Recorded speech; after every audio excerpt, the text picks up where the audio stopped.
Marriage was not designed for convenience. It was designed for commitment. And commitment is tested most when comfort disappears.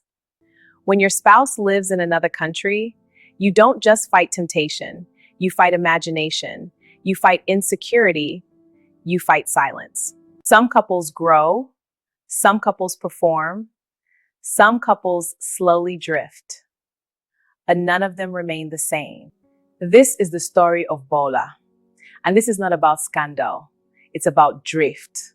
They were the couple people admired, prayerful, intentional. When Bola's wife Art accepted into nursing school in the UK, it felt like answered prayers. Growth, opportunity, a better future. No side chicks, no secret men, no foolishness, just distance. Now let's be honest. Distance is not just geography. It's psychology, it's biology, it's rhythm. The human nervous system is wired for proximity. Touch regulates stress. Eye contact releases oxytocin, that bonding hormone that makes you feel safe. Remove touch, remove presence, and the brain starts craving substitutes. Bola didn't wake up and decide to betray his marriage. He just started staying longer at work. At first, it made sense. Empty house, quiet evenings. Quiet evenings, no warm laughter from the kitchen, no one asking how his day went. So he worked. Work became noise. Noise became distraction. Distraction became comfort. His wife, miles away in the UK, was also fighting her own battle. New country, new accent, cold weather. Endless coursework, lonely nights.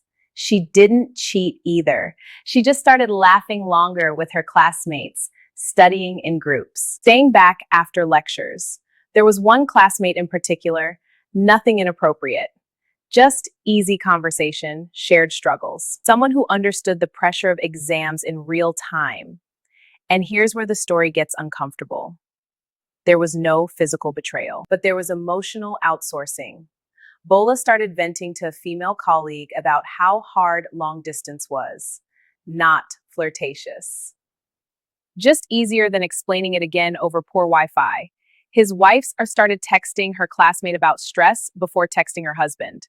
Not romantic, just immediate. See how subtle this is? Nobody crossed the line, but both of them started walking toward it.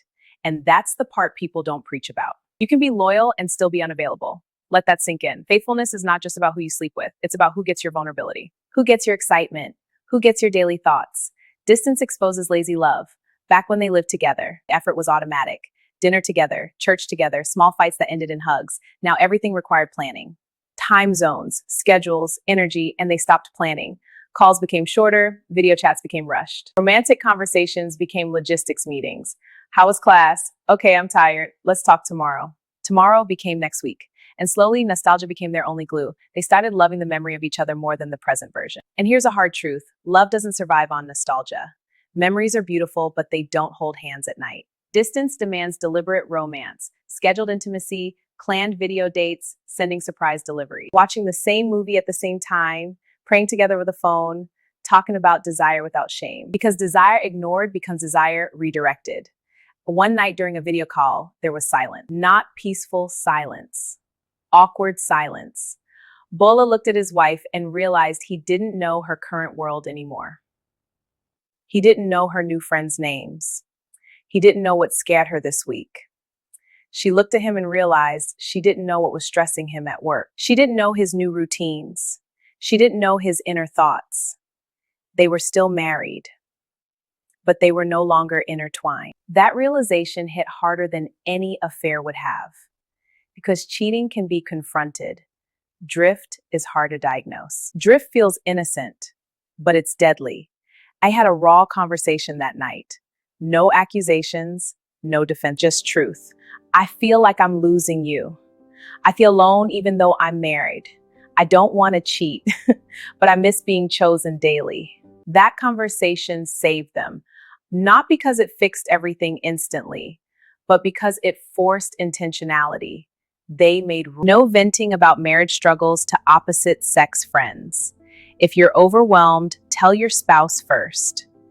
Weekly date night, non-negotiable, monthly surprise gestures. Daily check-ins that go beyond "how was your day?" They started flirting again. Not to live in the past, but to remember why they started. They turned distance into discipline. And that's the real lesson. Long distance marriage is not sustained by trust alone. It is sustained by structure. Structure protects love when feelings fluctuate. Loneliness is not sin. Attraction is not sin. Temptation is not sin. But negligence is dangerous. Some marriages don't explode, they evaporate. No betrayal, just boredom. No scandal, just silence. Bola didn't cheat, his wife didn't cheat, but they almost emotionally replaced each other without realizing it. And here's the uncomfortable wisdom for married and engaged couples listening. Being loyal is the baseline. Being intentional is the calling. Distance will test your discipline. It will expose your habits. It will show you whether your love is active or passive. Love is not a feeling you preserve in a jar. It's a garden. If you don't water it on schedule, weeds don't ask for permission. They grow. Bola and his wife chose to water theirs, not because it was easy, but because marriage is not sustained by convenience. It is sustained by covenant and daily choice. And here's the closing truth. You can share a ring and still drift. You can avoid adultery and still abandon intimacy. And love someone deeply and still neglect them slowly. Romance must be scheduled. Vulnerability must be protected. Connection must be pursued. Love is not nostalgic. Love is disciplined. And discipline, when rooted in commitment, becomes devotion. Some people cheat, some people drift. Choose neither. Choose effort. Because the strongest marriages are not the ones that never face distance. It's ones that treated distance like a test and trained for it. And that's the story of Bola. Not a scandal, a warning, and a bit of blueprint.